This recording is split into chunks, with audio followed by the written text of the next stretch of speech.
എന്താ മുതലാളി ഇങ്ങനെയൊക്കെ സംസാരിക്കുന്നേ? അവര് വരുന്നവരെ വരുവോ വന്നോ എന്നൊക്കെ ചോദിച്ചുകൊണ്ടിരിക്കുവായിരുന്നില്ലേ? വീട്ടിലെ എല്ലാവരും ഒന്നും പറഞ്ഞിട്ട് പോലും പൂജ തുടങ്ങാൻ സമ്മതിച്ചില്ല.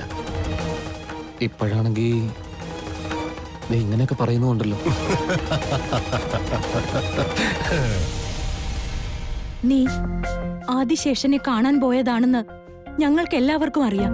പക്ഷേ തയ്യാറെടുപ്പുകളൊന്നുമില്ലാതെ പോയത് തെറ്റ്. നിന്റെ പ്രാണൻ പോകുമെന്ന അവസ്ഥയിലെത്തിയപ്പോൾ നീ എങ്ങനെയോ രക്ഷപ്പെട്ടു. നിന്റെ പ്രാണൻ രക്ഷിച്ചത് ആരാണെന്ന് അറിയുമോ നിനക്ക്? ആരാണ് എന്നെ രക്ഷിച്ചത്? അത് നിന്റെ ആദിശേഷനാണ്.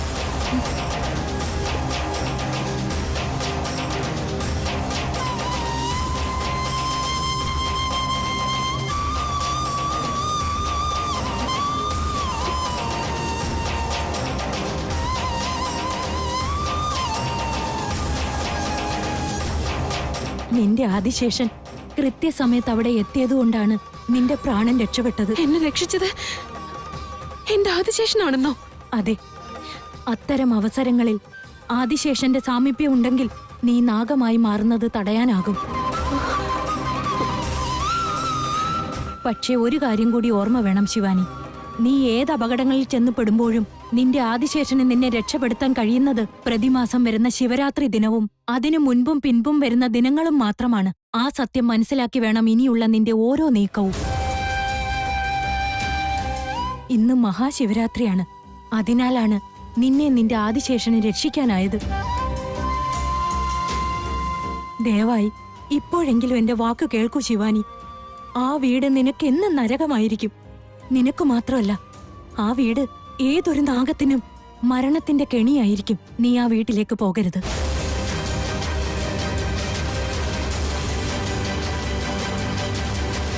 നാഗമാണിക്യം ലഭിച്ച് നാഗലോകത്തേക്ക് തിരികെ പോകണമെങ്കിൽ നമ്മളെല്ലാവരും വേദനയും അപകടവും മരണവും ഒക്കെ സഹിച്ചേ മതിയാകും. ഇതെല്ലാം സംഭവ്യമാണ്. പക്ഷേ ത്രികാല ഗുരുദേവൻ പറഞ്ഞൊരു കാര്യമുണ്ട്. ഒരു കാര്യത്തിന് ഇറങ്ങിത്തിരിക്കുന്നതിനു മുൻപ് 1000 വട്ടം ആലോചിക്കണമെന്ന്.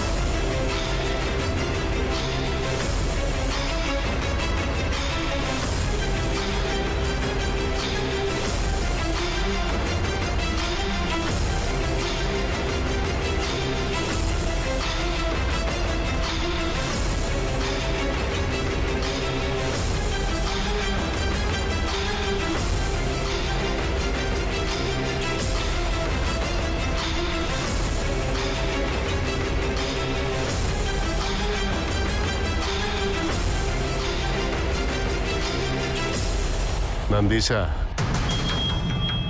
ഞാനൊരു പ്രത്യേക ജനസിൽപ്പെട്ട ആളാ. പുറമേന്ന് നോക്കിയാ ഞാൻ വെറും പഞ്ചപാവമായിട്ട് തോന്നും. പക്ഷെ എന്റെ തലയിൽ കയറാൻ നോക്കിയാ അവന്റെ മരണം ഉറപ്പാ. നമ്മൾ ആരാ, എന്താ, നമ്മുടെ ഉള്ളിലിരിപ്പ് എന്താന്നൊക്കെ എത്രത്തോളം പുറം ലോകം അറിയാതിരിക്കുന്നു അത്രത്തോളം അവർ സേഫ് ആയിരിക്കും നന്ദീശ. എന്നാൽ ഒരേ ഒരു പ്രാവശ്യം നമ്മുടെ യഥാർത്ഥ മുഖം മനസ്സിലാക്കിയ അതോടെ അവർ ഓടി ഒളിക്കും നന്ദീശ. ഇത്ര വർഷം എന്റെ കൂടെ ഉണ്ടായിട്ടും എന്റെ ചിന്താഗതികളും പ്രവർത്തന രീതികളും എന്തൊക്കെയാണെന്ന് നിനക്ക് നീ മനസ്സിലായിട്ടില്ല നന്ദീശ.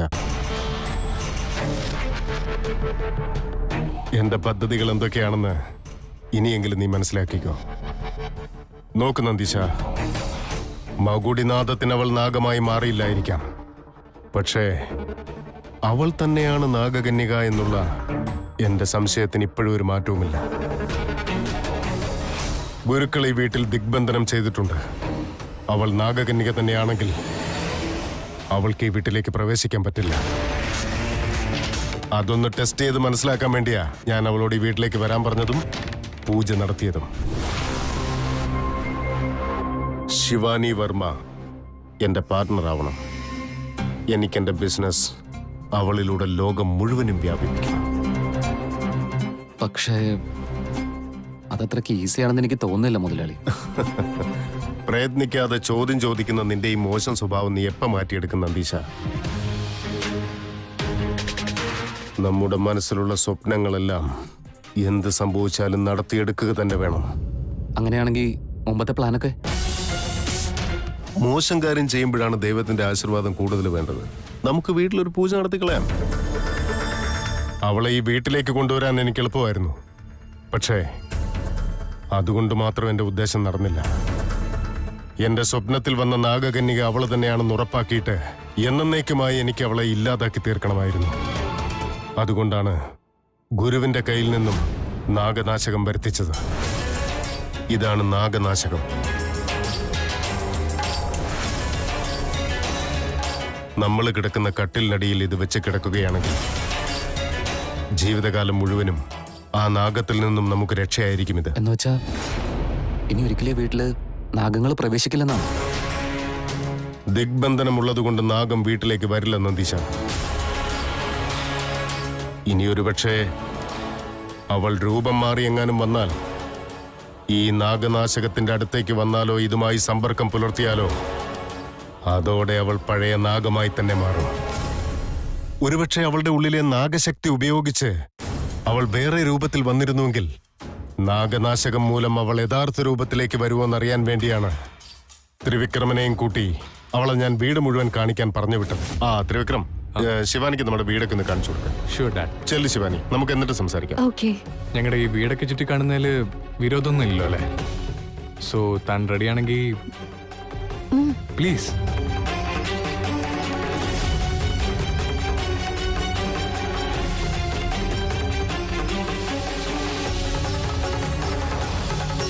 പക്ഷേ അവൾ അവിടെയും നാഗമായി മാറിയില്ല.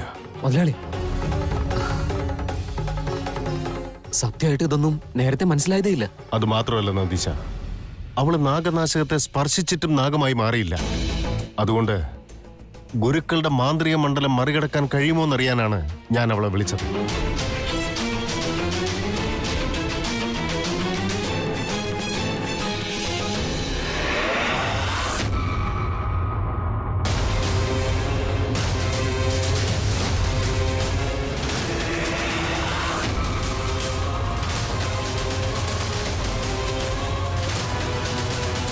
ആ മായാസിംഹത്തിന് മാന്ത്രിക മണ്ഡലം മറികടക്കാൻ സാധിച്ചില്ല. പക്ഷെ ശിവാനി എളുപ്പത്തിൽ അത് മറികടന്നു. അതിൽ നിന്ന് എനിക്കൊരു കാര്യം കൺഫേം ആയി. എന്താ മുതലാളി കൺഫേം ആയത്? അവള് നാഗകന്യയാകാനുള്ള യാതൊരു സാധ്യതയുമില്ല. അവിടെ വെച്ച് എനിക്ക് ശിവാനിയുടെ മേലുള്ള എല്ലാ തെറ്റിദ്ധാരണകൾക്കും എല്ലാ സംശയങ്ങൾക്കും ഈ പൂജ ഉത്തരം നൽകി. ശിവാനിയുടെ കാര്യത്തിൽ തെറ്റുപറ്റിയതായിരിക്കും മുതലാളി. നമ്മുടെ വീട്ടിലേക്ക് നാഗം വന്നെന്ന് ഗുരു ഉറപ്പിച്ച് പറഞ്ഞതല്ലേ? അതിനെക്കുറിച്ച് എന്താ പറയാനുള്ളത്? അതിനുള്ള ഉത്തരം എന്റെ കയ്യിലില്ല നന്ദീശ. ഗുരുക്കളെ കണ്ടുപിടിച്ചോളാന്ന് പറഞ്ഞിട്ടുണ്ടല്ലോ. കാത്തിരുന്ന് കാണാം നമുക്ക്.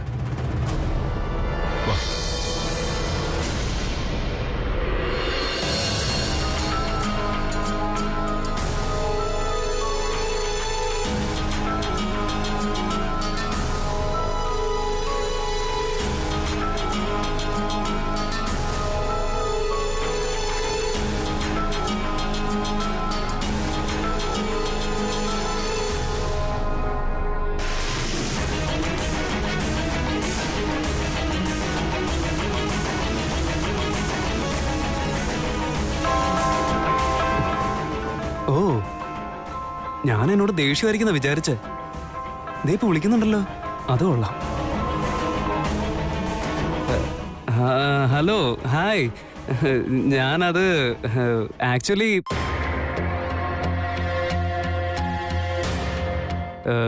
ഞാനിപ്പോ എന്താ പറയാ, ഒരു ഐഡിയ ഇല്ല. ഐ എം റിയലി സോറി കേട്ടോ. എന്തിന്? അത് നിങ്ങൾ ആ സമയത്ത് ഫോൺ ചെയ്തപ്പോ ഞാൻ എന്തൊക്കെ പറഞ്ഞു പോയി. അതുകൊണ്ട് അത് വിട്ടേക്ക്. മനസ്സിന് വിഷമം വരുമ്പോ അങ്ങനെയൊക്കെ ഉണ്ടാവും. അല്ലെന്നേ, ഞാനങ്ങനെ പെട്ടെന്ന് ദേഷ്യപ്പെടുന്ന ആളൊന്നും അല്ല. എനിക്ക് അപ്പൊ തന്നെ ചെയ്തത് തെറ്റാണെന്ന് മനസ്സിലായി. ഇമ്മീഡിയറ്റ് ആയിട്ട് ഞാൻ തിരിച്ചു വിളിച്ചതാ. പക്ഷെ നിങ്ങൾക്ക് എന്നോട് ഭയങ്കര ദേഷ്യമായിരുന്നല്ലോ, അതുകൊണ്ടല്ലേ ഫോൺ എടുക്കാതിരുന്നേ. ഇല്ല, എനിക്ക് നിങ്ങളോട് ഒരു ദേഷ്യവും ഇല്ല. നിങ്ങൾ വിളിച്ചപ്പോ ഫോൺ എടുക്കാൻ പറ്റാത്തൊരവസ്ഥയിലായിരുന്നു ഞാൻ. കുറച്ച് കാര്യമായ ജോലികൾ ഉണ്ടായിരുന്നു. പോട്ടെ, അത് വിട്. നമ്മൾ രണ്ടുപേരും ഇപ്പൊ എന്തായാലും നോർമൽ ആയില്ലേ? എന്തായാലും നമുക്കൊന്ന് കാണാൻ പോലും കഴിഞ്ഞില്ലല്ലോ. അത് മാത്രം വല്ലാത്തൊരു വിഷമം.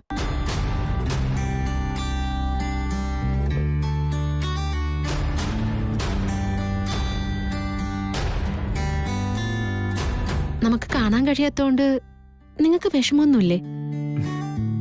പിന്നെ ഇല്ലാതിരിക്കോ? പക്ഷേ എന്താ? അല്ലെന്നേ, നിങ്ങൾക്ക് എന്നോട് ശരിക്കും ഇഷ്ടം തോന്നുന്നുണ്ടോ? അങ്ങനെ തമാശ പറയല്ലേ.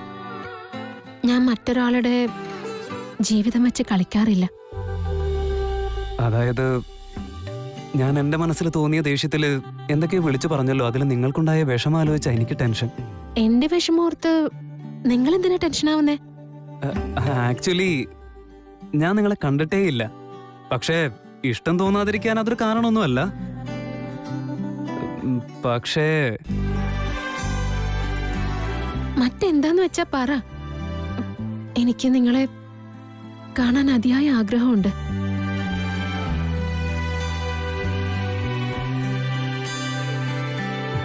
നിങ്ങൾക്ക് തോന്നുന്ന ആഗ്രഹങ്ങളൊക്കെ കൺട്രോൾ ചെയ്തേക്ക്. കാരണം എന്താന്ന് വെച്ചാ എനിക്ക് നിങ്ങളെ സ്നേഹിക്കാൻ കഴിയില്ല.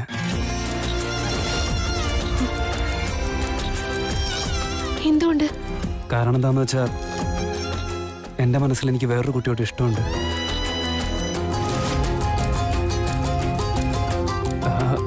ഹലോ ഹലോ അതെ അതെ, സോറി കേട്ടോ. നിങ്ങൾക്ക് വിഷമൊന്നും തോന്നല്ലേ? നിങ്ങൾ ഫസ്റ്റ് ടൈം എന്നെ വിളിക്കുന്ന സമയത്ത് ഞാൻ കരുതിയത് എൻ്റെ ഫ്രണ്ട്സ് ആരെങ്കിലും എന്നെ തമാശയ്ക്ക് വിളിച്ച് പറ്റിക്കുന്നതായിരിക്കുമെന്നാ. പക്ഷേ നിങ്ങളെത്ര കാര്യമായിട്ട് പറഞ്ഞപ്പോഴും എനിക്ക് മനസ്സിലായത് വളരെ സീരിയസ് ആയിരുന്നു ഇക്കാര്യത്തിലെന്ന്. അത് പിന്നെ എന്നോടൊന്നും തോന്നരുത് കേട്ടോ. So sorry. വേണമെങ്കിൽ നമുക്ക് ഇനി മുതൽ നല്ല ഫ്രണ്ട്സ് ആയിട്ടിരിക്കാമല്ലോ. ഫ്രണ്ട്സ് എന്ന് പറഞ്ഞാൽ വെറുതെ നോർമൽ ഫ്രണ്ട്സ് അല്ല, നല്ല സ്ട്രോങ് ഫ്രണ്ട്സ് ആയിട്ടിരിക്കാം. ഹലോ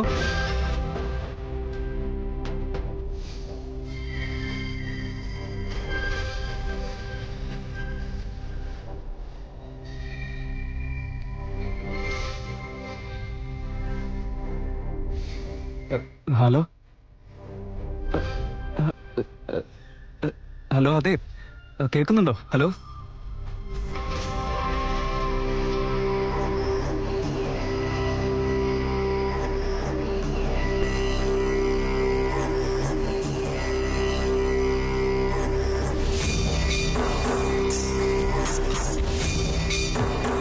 ഹലോ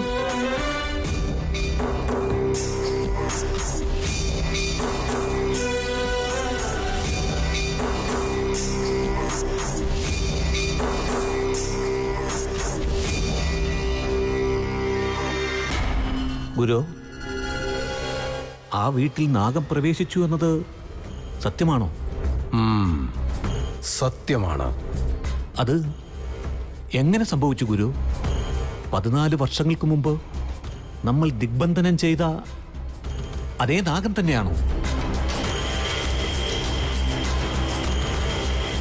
എന്റെ മനസ്സിനെ അലട്ടിക്കൊണ്ടിരിക്കുന്നത് അതേത് നാഗമെന്നുള്ളതല്ല ഭദ്ര. അതേത് നാഗവുമായിക്കോട്ടെ, ഞാൻ മുന്നിട്ടിറങ്ങി എന്റെ മേൽനോട്ടത്തിൽ നടന്ന നാഗവിഭേദിക പൂജയിൽ നിന്നും ആ നാഗം രക്ഷപ്പെട്ടത് എങ്ങനെയെന്നോർത്താണ്. അക്കാര്യമാണ് എന്നെയും അലട്ടിക്കൊണ്ടിരിക്കുന്നത്. എന്താന്ന് വെച്ചാൽ അങ്ങയുടെ ശക്തിയെയും മറികടക്കാൻ അതേതാണ് മറ്റൊരു ശക്തി ഗുരു? ശക്തിയേക്കാൾ ശക്തിയും യുക്തിയേക്കാൾ യുക്തിയും വേറെയും ഉണ്ടാകും. കഴിഞ്ഞ ആ പൂജയിൽ ആ നാഗത്തെ വന്ന് രക്ഷിച്ച ആ ദിവ്യശക്തി ഏതായിരിക്കും ഗുരുകളെ? അതൊരു സാധാരണ ശക്തിയായിരുന്നെങ്കിൽ അവിടെ വെച്ചതിനെ സംഹരിക്കാമായിരുന്നു. അതൊരു അത്ഭുത ശക്തിയാണ്. അങ്ങയുടെ ദിവ്യജ്ഞാനത്തിലും മുകളിലായുള്ള ആ ശക്തി ഏതായിരിക്കും? അങ്ങയുടെ ജ്ഞാനദൃഷ്ടി കൊണ്ടും അതിനെ കാണാൻ കഴിയുന്നില്ലേ? ഈ ത്രയ്യംബകൻ അസാധ്യമായതൊന്നും ഒന്നും തന്നെയില്ല. നാളെ നടക്കുന്ന രാഹുകാല പൂജയിൽ ഞാനത് തെളിയിക്കുന്നതാണ്. ആ ഒരു ശ്രമം ഇപ്പോൾ സാധ്യമല്ലേ? ആ ഒരു മഹാശക്തിയെ എതിരിടാൻ രാഹുകാലം തന്നെ ആവണം. അതിനായി നാളെ വരെ കാത്തിരുന്നേ മതിയാകൂ. കാത്തിരിക്കാം ഗുരു. ആ മഹാശക്തി ആരെന്നറിയാൻ നമുക്ക് കാത്തിരിക്കാം ഗുരുശ്രേഷ്ഠ. ആ ഒരു ആസക്തി എനിക്കുമുണ്ട്. ഞാൻ ചെയ്തത് കറക്റ്റാ. അവളുടെ വിഷമം സത്യ, പക്ഷേ അതിന് ഞാൻ കാരണമല്ലല്ലോ. ഞാൻ അവളുടെ അടുത്ത് പോയി എനിക്ക് അവൾ ഇഷ്ടമാണെന്നോ എന്നെ ഒന്ന് പ്രേമിക്കുമെന്നോ ചോദിച്ചിട്ടില്ലല്ലോ. വലിയൊരു ഐ ലവ് യു ഒക്കെ ആകാശത്ത് വരച്ചു വെച്ചു. അപ്പോ അത് ആരാണെന്നറിയാനുള്ള ക്യൂരിയോസിറ്റി കൊണ്ടല്ലേ ഞാൻ ഫോണിൽ സംസാരിച്ചത്. അല്ലാതെ ഇതെന്തായാലും അവളുടെ മിസ്റ്റേക്കാ. ഞാൻ വളരെ കറക്റ്റാ. ഏയ്, അതെങ്ങനെ അവളുടെ മിസ്റ്റേക്ക് ആവുന്നേ? ആർക്ക് വേണമെങ്കിൽ ആരെയും പ്രേമിക്കാം. അതിന് ഒരു റെസ്ട്രിക്ഷനും ഇല്ല. ഇപ്പൊ നീ മറ്റേ ആ പെൺകുട്ടിയെ പ്രേമിക്കുന്നില്ലേ? അവൾക്ക് നിന്നോട് ഇഷ്ടമുണ്ടോ? ഇല്ലല്ലോ. അതുപോലെ തന്നെ ഇവള് നിന്നെയും സ്നേഹിക്കുന്നു. നിനക്കിഷ്ടമല്ലെന്ന് പറഞ്ഞില്ലേ? വിട്ടേക്ക്. അവൾക്ക് നാളെ വരേണ്ട വിഷമം ഇന്നായെന്ന് മാത്രം. അതൊക്കെ ശരിയായിക്കൊള്ളുന്നേ. എന്തൊക്കെയായാലും നിന്റെ മനോഭാരമൊക്കെ ഒന്ന് കുറഞ്ഞില്ലേ? അത് മതിന്നേ. കറക്റ്റ്. നീ എന്നെ സപ്പോർട്ട് ചെയ്യുന്നുണ്ടല്ലോ. കറക്റ്റ്.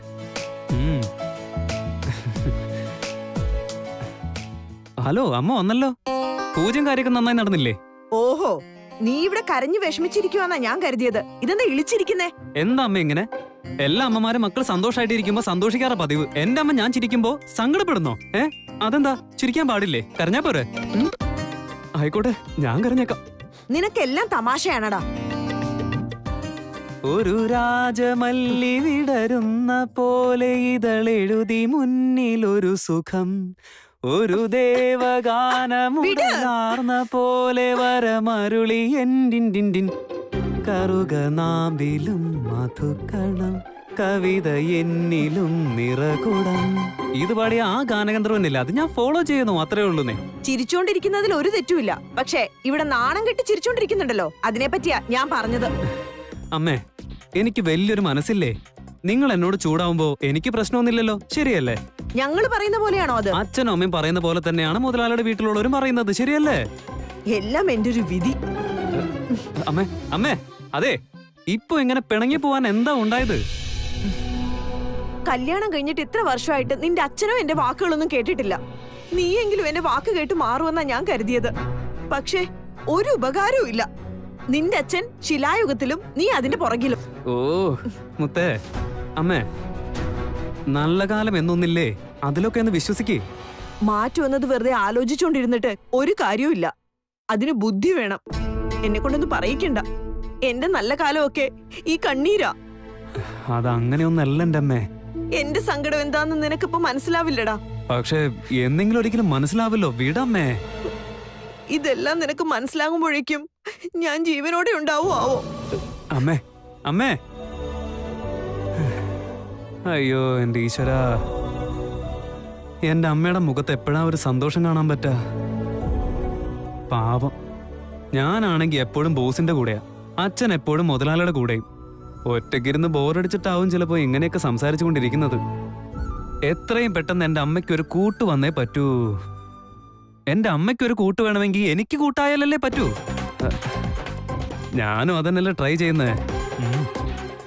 നോക്കാലോ.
എടോ തനിക്ക് മത്തങ്ങ പോലുള്ള 2 കണ്ണുണ്ടല്ലോ മുഖത്ത്, എന്നാലും കണ്ണു കാണില്ലേ?